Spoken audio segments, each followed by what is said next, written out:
넷째 주 하나님께서 주시는 말씀입니다. 베드로전서 3장 1절부터 7절의 말씀입니다. 제 성경책으로 신약 성경 380면에 있습니다. 베드로전서 3장 1절에서 7절의 말씀입니다. 교독하겠습니다. 아내들아, 이와 같이 자기 남편에게 순종하라. 이는 혹 말씀을 순종하지 않는 자라도 말로 말미암지 않고 그 아내의 행실로 말미암아 구원을 받게 하려 함이니 너희는 두려워하며 정결한 행실을 봄이라. 너희의 단장은 머리를 꾸미고 금을 차고 아름다운 옷을 입는 외모로 하지 말고 오직 마음에 숨은 사람을 온유하고 인정한 신령을 썩지 아니할 것으로 하라. 이는 하나님 앞에 값진 것이니라. 전에 하나님께 소망을 두었던 거룩한 부녀들도 이와 같이 자기 남편에게 순종함으로 자기를 단장하였나니 사라가 아브라함을 주라칭하여 순종한 것 같이 너희는 선을 행하고 아무 두려운 일에도 놀라지 아니하면 그의 딸이 된 것이니라. 7절 다 같이 합니다. 시작. 남편들아, 이와 같이 지식을 따라 너희 아내와 동거하고 그를 더 연약한 그릇이요 또 생명의 은혜를 함께 이어받은 자로 하라. 귀히 여기라. 이는 너희 기도가 막히지 아니하게 하려 함이라. 아멘. 기도하겠습니다. 하나님, 말씀을 선포합니다. 사람의 생각이 세상의 소리가 전하여지지 않도록 성령께서 일하여 주옵소서. 아버지 말씀을 받습니다. 사랑하는 성도들이 하나님의 귀한 음성으로 하나님의 말씀을 받을 때에 말씀 가운데 들려지게 하시고 마음을 열어 우리의 믿음을 높이 세워 주옵소서. 예수님의 이름으로 기도드렸습니다. 아멘. 인사 나누겠습니다. 사랑합니다. 축복합니다.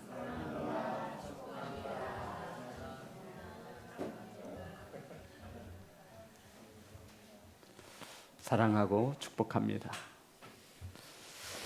오늘 함께 나누실 말씀은 귀히 여기라. 따라합니다. 귀히 여기라. 귀히 여기라. 따라해 볼까요? 남편들만 합니다. 시작. 귀히 여기라. 아내들은 좋아서 박수를 치자. 아싸. 오늘 말씀은 무엇일까? 우리 다 같이 다시 한번 합니다. 귀히 여기라. 베드로전서가 쓰여질 당시에 예수님을 믿는 성도들은 핍박과 박해를 받았습니다. 로마 정부로부터 믿는 자들은 고통을 받았지요. 잘 아시겠지만 로마에는 저와 여러분이 셀 수 없을 정도로 수많은 신들이 존재했습니다. 그래서 그리스도의 로마 신화 이야기라고 많이 들어보셨죠. 그런데 그 가운데 살아가는 그리스도인들이 문제였어요. 믿는 자들은 우상을 숭배하지 않죠. 부도덕한 관습을 따르지 않습니다. 그래서 기독교인들은 유별난 사람이라고 칭하였어요.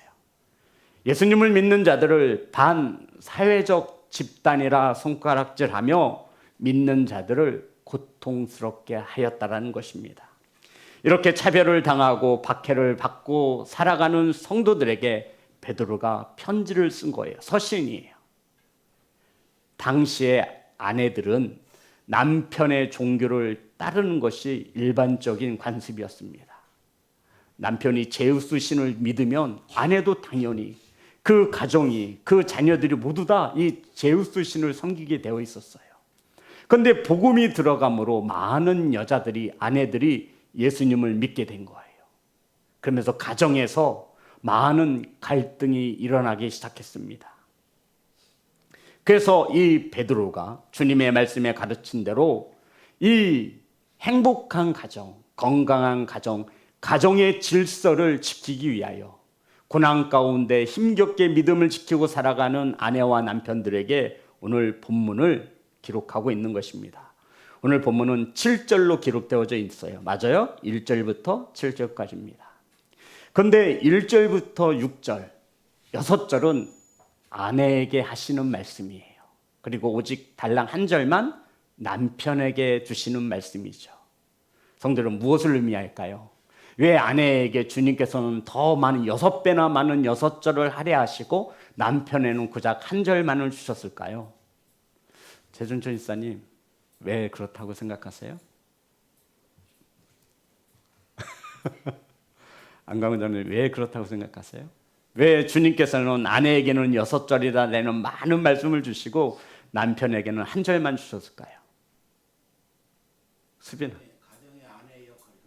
맞아요. 아내가 부족해서 똑바로 하라가 아니라 부부 내에서 아내의 역할이 그만큼 더 중요하기에 6배나 많은 말씀으로 주님께서 가르쳐 주신 것이라는 것이죠. 자, 오늘 말씀을 받는 성도 여러분, 말씀을 통해 귀한 깨달음을 얻으시고 하나님의 말씀에 따라 행복한 건강한 가정을 세우시는 귀한 성도들 되어지기를 주의 이름으로 축복합니다. 자, 1절입니다. 다 같이 합독합니다. 시작.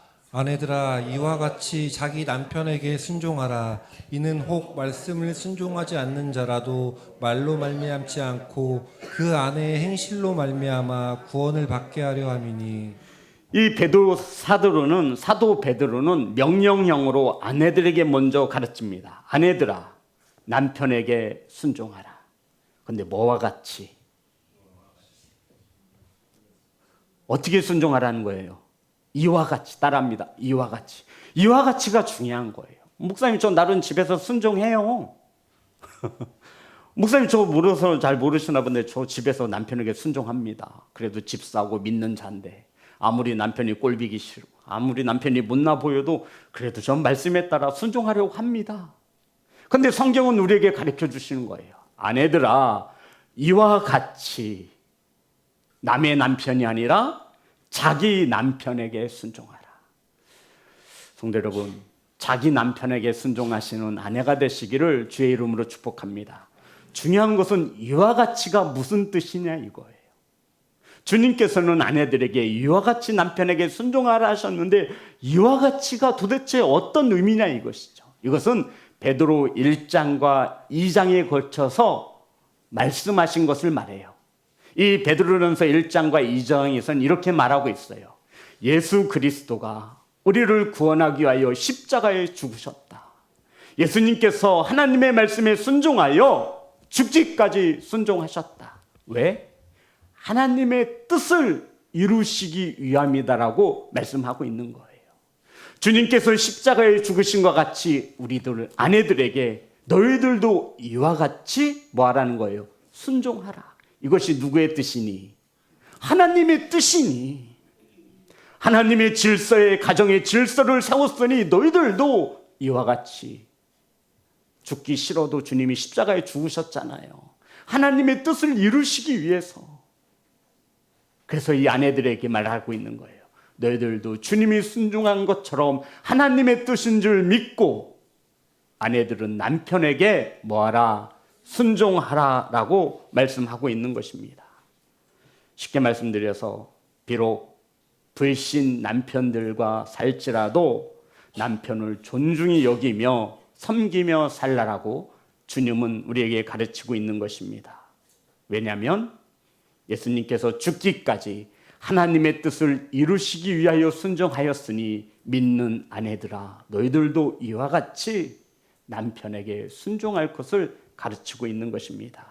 성도 여러분, 믿음의 아내 여러분, 왜 남편에게 순종하라고 말씀하고 있냐면 신앙이 없는 예수님을 믿지 못하는 남편을 감동시켜서 예수님을 믿게 하여 그 영혼이 무엇을 받게 하기 위해서 구원을 받게 하기 위해서 그러라는 거예요. 내 아내가 교회를 다니는데 다른 여자들하고는 다르더라. 돈도 변변치 못하고 배움도 짧고 호강도 못 시켜주는데 다른 여자들은 투덜투덜대고 바가지 긁고 그러는데 교회를 다니는 내 아내는 다르더라. 예수님이 그렇게 하라고 말씀하셨대. 예수님이 그렇게 남편을 섬겨야 한다라고 가르쳐 주셨대. 신앙이 없는 남편일지라도, 무능한 남편일지라도, 만일 여러분이 예수님을 믿는 아내라면 하나님의 뜻에 순종치 위하여 그 남편에게 순종할 것을 가르치고 있는 것입니다. 그러면서 말씀을 이어가죠. 다시 한번 보겠습니다. 1절 다 같이 합독합니다. 시작. 아내들아 이와 같이 자기 남편에게 순종하라. 이는 혹 말씀을 순종하지 않는 자라도 말로 말미암지 않고 그 아내의 행실로 말미암아 구원을 받게 하려 함이니. 성도 여러분, 믿는 아내가 남편에게 순종할 때 어떻게 순종해야 하냐면 우리 아내들만 하겠습니다. 3장 1절입니다. 다 같이 시작. 아내들아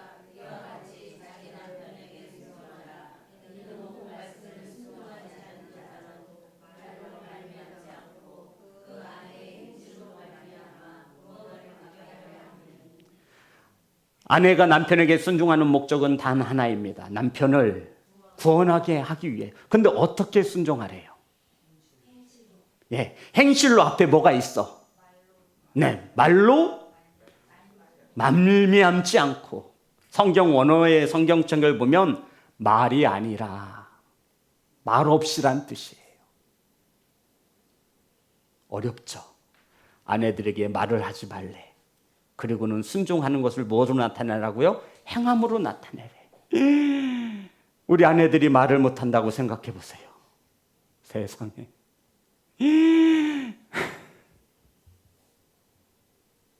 그 많은 스트레스를 남편에게 풀어야 하는데 말을 좀 줄이래. 성도 여러분, 제가 남자라서 이런, 남편이라서 이런 얘기를 하는 것이 아니라 성경에서 말하고 있는 거예요.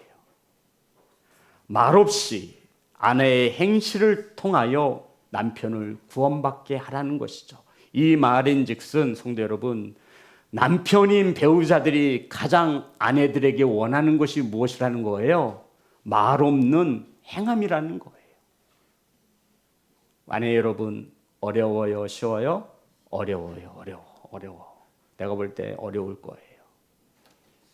그래서 성경은 말하는 거예요. 남편의 구원은 누구에게 달려있다? 아내에게 달려있다. 예수 그리스도가 우리를 죄에서 구원하기 위하여 십자가에 못 박혀 죽은 것처럼 너희들도 이와 같이 순종하라. 남편을 구원함에 있어서 말을 줄이고 행함으로, 순종함으로 그 남편을 구원할 것을 말씀하고 있는 것입니다. 자, 그러면서 2절을 이어갑니다. 다 같이 합독합니다. 시작. 너희의 두려워하며 정결한 행실을 봄이라. 믿음의 아내 된 성도 여러분, 남편이 보기를 원하는 것이 있다는 거예요. 남편이 무엇을 봅니까? 두려워함을 봅니다. 따라합니다. 두려워함을 봅니다. 지금 이것은 남편들이 보기를 원하는 거예요. 남편들이 아내들에게, 남편에게 보여주라는 거예요. 무엇을 보여주래요? 두려워하는 것을 보여주라는 거예요. 여기서 말하는 이 두려움의 대상이 누구예요? 하나님이에요. 성도 여러분, 남편을 구원하고 싶거든 남편들에게 보여주라는 거예요. 내 아내가 하나님을 두려워할 줄 아는 아내야. 나같이 못난 아내를 하나님의 말씀이 순종하라고, 사랑하라고, 섬기라고 하는 그 아내의 행실을 보고, 와, 진짜 내 아내가 믿는 하나님은 살아있구나. 남편들은 보기 원한다라는 거예요. 아내가 하나님을 두려워하는 성도로 살아가고 있다고 하는 것을 남편에게 보여주라는 거예요. 셀 수 없는 말들이 아니라 말없이 행함으로 살아계신 하나님을 믿는 아내처럼 가정에서도 남편을 머리로 알아 하나님의 뜻에 따라 그 남편을 섬기고 사랑할 때 남편들은 그 아내를 통하여 누구를 보죠? 하나님을 본다라는 거예요. 나 같으면 저렇게 못 살 텐데 정말로 하나님이 살아계신가 보다. 사랑하는 아내된 성도 여러분, 아내들은 남편에게 하나님을 두려워하며 살아가는 믿음을 가진 아내의 삶을 나타내시기를 주의 이름으로 축복합니다. 두 번째입니다. 남편에게 무엇을 보여주래요? 정결한 행실입니다.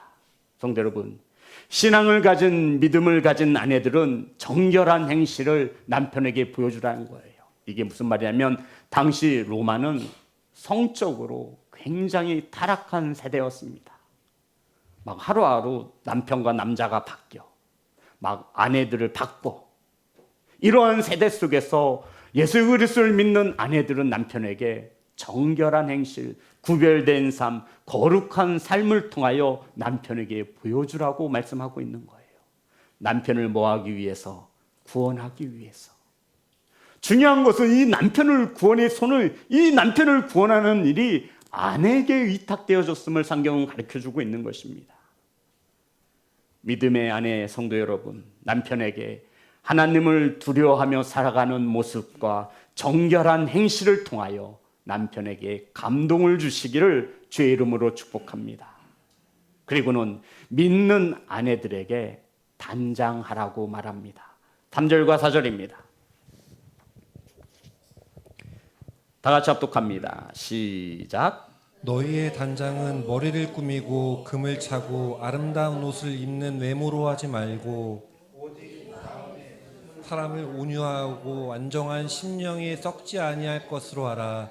이는 하나님 앞에 값진 것이니라. 아멘. 미니야, 단장이 뭐야? 오늘 예쁘게 단장하고 왔네. 단장이 뭐냐면은 성경 언어를 보면 코스모스라고 합니다. 코스모스가 우주라는 뜻이죠. 조화로운 배치, 질서 있는 조화로움이라는 뜻입니다. 화장품이 영어로 뭐죠? 코스메틱. 코스모스에서 나온 단어예요. 조화롭게 꾸미는 것을 단장이라고 말을 하는 거예요. 그런데 오늘 이 베드로가 말하기를 너희의 단장은, 여기서 너희란 믿는 아내들을 말하는 거예요. 머리를 꾸미고 금을 차고 아름다운 옷을 입는 외모로 하지 말고. 성도 여러분, 이 당시 여인들은 가난하여 빵을 사 먹을 돈은 없어도 머리를 단장하고 아름다운 옷을 사는 그곳에 빚을 내서라도 그렇게 사치하며 살았음을 말하고 있는 것입니다. 그런데 믿음의 아내들은 단장을 해야 하는데 머리를 꾸미고 금붙이를 사고 화려한 명품 옷을 입는 것이 아니라, 외모를 꾸미는 그러한 단장이 아니라 너희들의 속에 숨어있는 사람을 단장시키라고 말해요. 우리 아내들은 내 안에 또 다른 숨어있는 사람이 있음을 믿으시기 바랍니다. 4절입니다. 다 같이 합독합니다. 시작. 오직 마음에 숨은 사람을 온유하고 완정한 심령에 썩지 아니할 것으로 하라. 이는 하나님 앞에 값진 것이니라. 믿는 아내들은 사치로 외모를 단장하지 말고 오직 마음에 숨은 사람. 성도 여러분, 아내 여러분, 남편 여러분, 우리는 마음에 숨은 사람을 가지고 살아가는 성도인 것을 기억하시기 바랍니다. 겉으로는 굉장히 교양이 있어 보이고 온유한 것 같지만 실상 성경에서 주님이 아내들에게 단장하라고 하는 것은 이 안에 있는 숨어있는 사람, 성령을 모시고 살아가는 사람, 영적인 내 영, 성령, 겉으로 보여지지 않는 숨겨진 사람이 있다는 거예요. 아내에게 말하죠. 가장 먼저 무엇을 가지고 단장하래요? 따라합니다. 온유, 온유, 온유. 성도 여러분, 주님께서 아내들에게 요구하시는 단장의 첫 번째는 온유예요. 온유가 뭐죠? 온유가 뭐예요? 부드러운 거예요. 부드러움이에요. 바꿔 말하면 남편이 아내들에게 가장 바라는 것이 뭐라는 거예요? 온유라는 거예요. 온유. 왜 이렇게 소리를 지르는지, 왜 이렇게 화를 내는지, 왜 이렇게 짜증을 내는지. 그래서 퍽이나 남편 구원하겠다, 승질하고 싶은 대로 다 하면서 교회 가자고 하면 어떤 남자가 교회를 가겠냐? 그렇게 함부로 말을 하면서 내 안에 하나님을 믿는다고 하니 믿지 않는 남편이 혀를 찹니다. 아이고, 교회 다니는 것이 저렇게 사네. 무슨 살아있는 하나님을 믿어, 개뿔. 이렇게 하지 말라라는 거예요. 아내의 온유함이 흘러 남편을 구원에 이르게 하라는 것입니다. 사랑하는 아내 여러분, 주님께서는 남편을 구원함에 있어 아내들에게 첫 번째로 단장할 것을 말씀하시며 온유함을 강조하고 있어요. 남편에게 부드러운 표정과 부드러운 언어를 사용할 수 있는 하나님을 두려워하는 그 모습을 아내는 남편에게 보여주시기를 주의 이름으로 축복합니다. 성도 여러분, 이 말씀은 2000년이 지난 오늘날에도 주의 말씀인 것을 믿으시기 바랍니다. 믿지 않는 남편에게는, 믿음이 부족한 남편의 눈에는 예수님이 보이지 않아요. 다만 예수님을 믿고 24시간 함께 살아가는 아내가 보일 뿐이에요. 아내를 통해 누구를 보여주라는 거예요? 예수님을 보여주라는 거예요. 그 단장, 꾸며야 하는 첫 번째가 온유라는 거예요. 1년에 몇 번씩 사모님들과 목사님들의 모임이 있습니다. 한 사모님의 간절한 기도 제목은 목사님을 남편이 아닌 목사님으로 섬길 수 있도록, 그 기도 제목이 매번 1순위예요. 같이 살다 보니까 목사가 목사 같지 않은 거예요. 설교를 그것밖에 못하냐, 아니 왜 이렇게 카리스마가 없냐, 왜 남들은 설교도 잘하는데 왜 그렇게 막 하냐고 막 이렇게 하는 거예요. 그러고 나서는 사모님이 마음에 불김이 있는 거예요. 아, 맞아, 하나님이 세우신 주의 종인데 질서에 따라 섬기고 사랑해야 하는데. 사랑하는 성도 여러분, 믿음의 아내 여러분, 예수님을 믿는 아내의 모습을 남편에게 나타내시는 것이 그 영혼을 구원하는 일인 것을 믿으시기 바랍니다. 하나님을 믿는 아내의 모습, 하나님을 두려워하여 말씀에 순종하는, 자신의 뜻을 꺾고 하나님의 뜻을 이루기 위하여 살아계신 하나님 앞에 두려우며 떨며 살아가는 그 아내의 모습을 남편에게 보여줄 때 그 남편을 구원할 수 있다 말씀하고 있습니다. 그러면서 한 여자를 예로 듭니다. 5절과 6절입니다. 다 같이 합독합니다. 시작. 전에 하나님께 소망을 두었던 거룩한 부녀들도 이와 같이 자기 남편에게 순종함으로 자기를 단정하였나니, 사라가 아브라함을 주라칭하여 순종한 것 같이 너희는 선을 행하고 아무 두려운 일에도 놀라지 아니하면 그의 딸이 된 것이니라. 아브라함의 아내였던 사라를 한 예로 드는 거예요. 이 사라가 남편인 아브라함을 뭐라고 불렀어요? 주인님이란 뜻이에요. 이게 쉬워요? 아내 된 성도 여러분, 남편을 주님, 주인님이라고 부르는 게 쉽냐고요? 쉽지 않아요. 온유함으로 남편, 아브라함이 얼마나 실수가 많아요. 자기 누이, 자기 아내를 누이라고 속이는 아주 비열한 남편이기도 했어요. 그런데도 이 사라는 하나님의 말씀에 따라 남편을 주인과 같이 섬겼다라는 것이죠. 그리고는 말합니다. 아무 선을 행하고 두려운 일에도 놀라지 아니하면 그의 딸이 된 것이냐. 성도 여러분, 아내가 집안에서 놀라면 그 파장은 엄청납니다. 이것은 굉장한 메시지를 담고 있어요. 남편들은 놀라운 일에 그렇게 크게 놀라움을 금치 그냥 이렇게 평온할 수 있어요. 그런데 가정에서 아내가 놀라면 모든 삶의 질서가 바뀌는 거예요. 자기 혼자 놀라나요? 그렇지 않아요. 이 놀라움과 두려움이 아내에게, 자녀에게 전염이 돼요. 그래서 그 가정이 평안함은 깨지게 됩니다. 자, 이렇게 말한 후에 이제 남편에게 권면합니다. 남편을 가르치죠. 7절입니다. 우리 남편들만 합니다. 남자들만 합니다. 시작. 남편들아, 이와 같이 지식을 따라 너희 아내와 동거하고 그를 더 연약한 그릇이요 또 생명의 은혜를 함께 이어받을 자로 알아 귀히 여기라. 이는 너희 기도가 막히지 아니하게 하려 함이라. 성도 여러분, 남편들아 이와 같이 지식을 따라 너희 아내와 동거하고. 어떻게 동거하래요? 지식을 따라. 이 말이 뭐예요? 돈 벌어다 준다고 유세 떨지 말고, 그렇게 살지 말고, 내가 밖에서 얼마나 힘겹게 돈을 버는데 돈 벌어다 준다라고 하여 유세 떨며 동거하지 말고, 남편의 권위로, 내가 그래도 남편인데 성경에서 남편을 잘 섬기라고 했잖아, 이렇게 동거하지 말고, 이 뜻이에요. 지식을 가지고 동거하라 말씀합니다. 무엇을 가지고요? 자, 우리 남편들 다시 한번 힘내시기 바랍니다. 7절 다 같이 시작. 남편들아 이와 같이 지식을 따라 너희 아내와 동거하고 그를 더 연약한 그릇이요 또 생명의 은혜를 함께 이어받을 자로 알아 귀히 여기라. 이는 너희 기도가 막히지 아니하게 하려 함이라. 성도 여러분, 주님께서는 남편들에게 말씀하시죠. 남편들아 지식을 따라 동거해라. 밖에서 돈 벌어다 준다고 유세 떨며 아내와 같이 동거하지 말고, 힘이 있다 하여, 권력이 있다 하여 가부장적인 제도하에 남편의 권력을 휘두르며 아내와 동거하지 말고, 이런 뜻을 가지고 있습니다. 지식에 따라 동거할 것을 가르치고 있어요. 여기서 말하는 지식은 총 4가지입니다.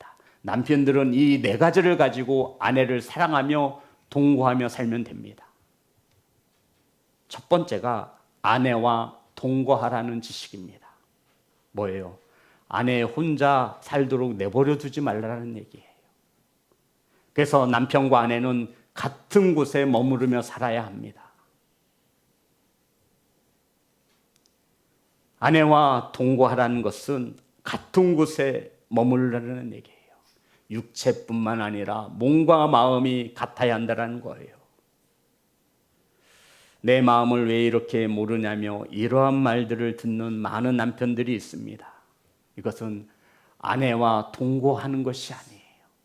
아내의 마음을 남편이 잘 이해하고 알 수 있는 그러한 지식에 따라 아내와 동거할 것을 권면하고 있습니다. 두 번째입니다. 남편들이 가져야 하는 지식에 따라 동거함은 아내를 더 연약한 그릇으로 알라는 거예요. 따라합니다. 연약한 그릇. 여기서 말하는 이 연약한 그릇이란 육체적 연약함을 말합니다. 아무래도 아내보다 남자가 더 힘이 세고 더 많은 일들을 힘있게 할 수 있죠. 그래서 연약함으로 남편들은 아내를 연약한 그릇으로 알아야 돼요.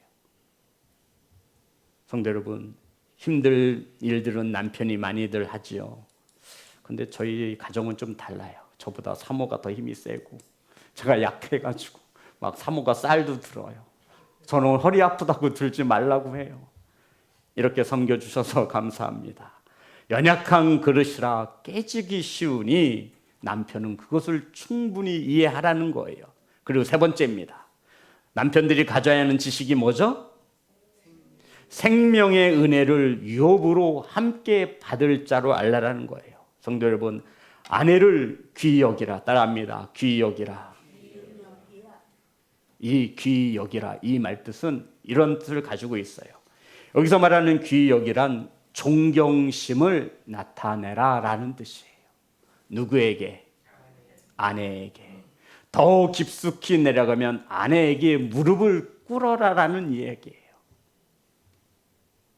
남자가 가오가 있지, 아내에게 무릎을 꿇어?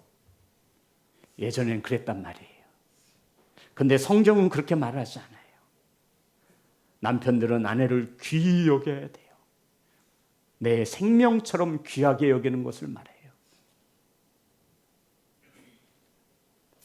전 아버님에게 많은 것들을 배웠습니다. 그 중에 하나가 기억나는 것이, 형님과 저에게 아버지께서 가르쳐 주신 게 있어요. 세상에서 제일 못난 남자가 어떤 남자인지 아니?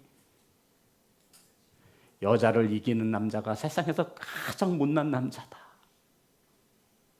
50년 넘게 인생을 살아보니 그 말이 맞아요.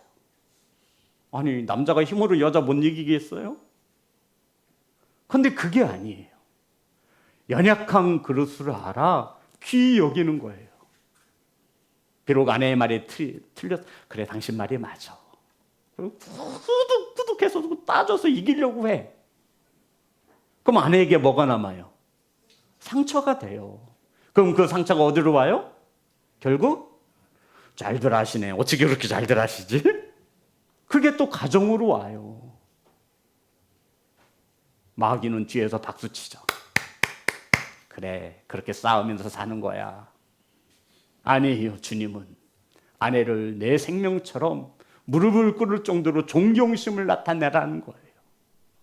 아내는 연약하기 때문입니다. 아내를 귀히 여겨야 할 마지막은 생명의 은혜를 함께 이어받을 자이기 때문입니다. 성도 여러분, 남편들은 아내를 귀히 여겨야 하는데 생명의 은혜를 이어받을 자입니다. 함께 유업으로 받을 자입니다. 무슨 말이에요? 천국에 함께 가게 될 동역자라는 뜻이에요. 혼자 가는 게 좋아요? 둘이 가는 게 좋아요? 혼자 가는 게 좋다고 말씀하시면 절대 안 되죠. 그 천국은 둘이 같이 가는 거예요. 성도 여러분, 이런 가정이 있어요. 아내는 믿는데 남편은 믿지 않거나, 남편이 믿는데 아내는 믿지 않거나. 그러면 우리는 알아야 돼요. 하나님께서 부부로 짝지어 주신 것은 생명의 은혜를 유업으로 함께 받을 자라는 거예요. 믿지 않는 아내를 둔 남편이라면 그 아내를 구원하기 위하여 이렇게 하시면 됩니다. 혹은 남편들은 아내를 이렇게 귀히 여기시면 됩니다.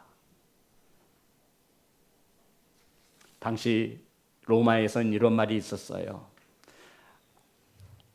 아내를 빌려줄지라도 돈은 빌려주지 말아라. 이건 진짜 로마에서 당시에 유행했던 말이에요. 아내는 빌려줘도 돈은 빌려주지 말아라. 아내의 가치가 이러한 가치 속에 살아가는 아내들에게, 남편에게 주님이 하시는 말씀이에요. 아내를 귀히 여겨라. 아내에게 무릎을 꿇어라. 아니, 돈은 빌려주지 말고 아내는 빌려주라고 하는 사회적 풍토 속에 아내에게 무릎을 꿇고 살라니, 이것은 파격 그 자체였습니다. 그러면서 7절 이렇게 마무리하죠.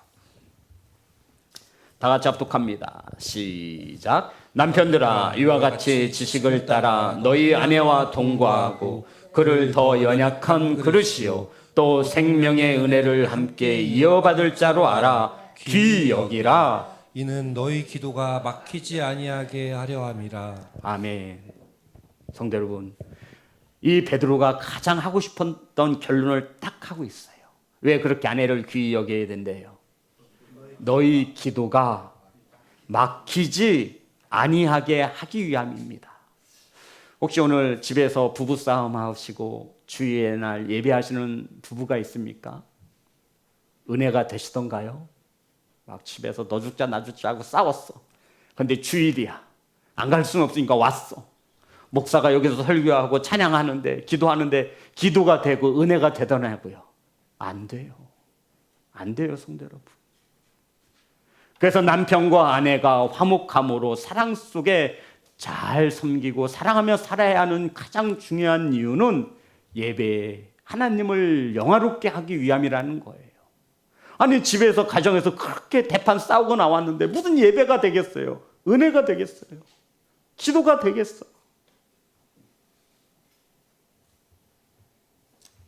아내를 귀히 여기면 기도가 막히지 않습니다. 이 말의 뜻은 아내의 기도 덕분에 남편들이 살아가는 것입니다. 아멘을 딱 한 분만 하셨어. 아내 기도 덕분에 남편이 살아간다고요. 인정합시다. 성도 여러분, 남편 여러분, 아내의 기도 덕분에 남편이 살아간다고요.